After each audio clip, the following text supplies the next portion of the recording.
Hi, this is me, Bitbucket again, with the next tutorial of computing structure, computer architecture, operating system, and assembly language. All of the things that I'm going to talk about are relevant to the things I've just mentioned. Well, we're going to talk about some different specific machine levels in which our program, which is written in a high level language, is executed. So let us consider the diagram which shows us the high-level languages such as Fortran, C, Pascal, C++, Java, any high-level language, you name it. The program written in a high-level language is executed by a compiler. How is it executed? Well, we're gonna peek into the mechanism in which the high-level language program is executed. So, what happens when you write a program in a high-level language? A compiler is there to compile your program. All of the statements of the high-level language is compiled, and then the compiler includes its built-in assembler as well, which translates the high-level language statements into its equivalent assembly language statements. Well, the correspondence between the high-level language and assembly language statements are one-to-many. That means that each high-level language is interpreted into multiple statements of assembly language. Whenever the high-level language is translated or interpreted into assembly language, then some of the assembly language statements contains the system calls to the operating system. The operating system is not mentioned over here in this diagram, but we're going to talk about the operating system as well. So the system calls and in the assembly language statements are actually the request to the operating system for some sort of resources. These resources may be input output devices, memory resource, and CPU, etc., etc. So when the system calls are made to the operating system respond to the calls by allocating those resources to the program.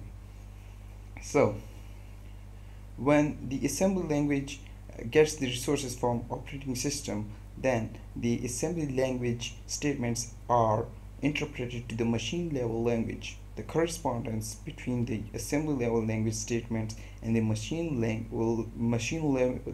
language is like one-to-one correspondence.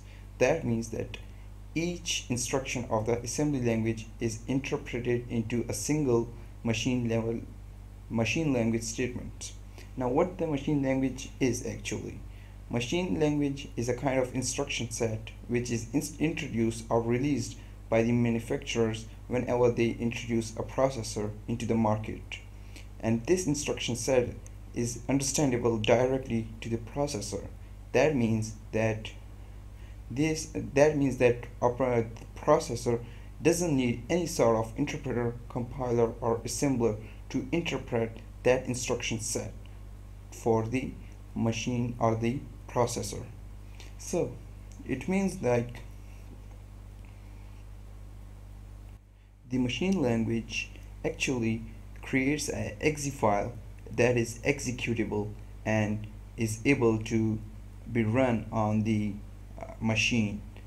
And machine level or instruction sets are the actually are the language instruction sets are the actual statements which are directly understandable to the machine. Each assembly language statement is interpreted into the machine language, and that statement is transferred to another level which is called microarchitecture. What is a microarchitecture anyway? Microarchitecture is a kind of design on the processor or the machine level which defines the way in which the instructions of machine language are supposed to be executed. This microarchitecture contains some of the microprograms which are stored on the ROM, a random ROM read-only memory, and these programs actually make the machine language statements meaningful to the hardware. So each instruction of the machine language is designed an appropriate microprogram which helps the machine to allocate the resources to the program. When all of the statements of the machine language are given or assigned microprograms, then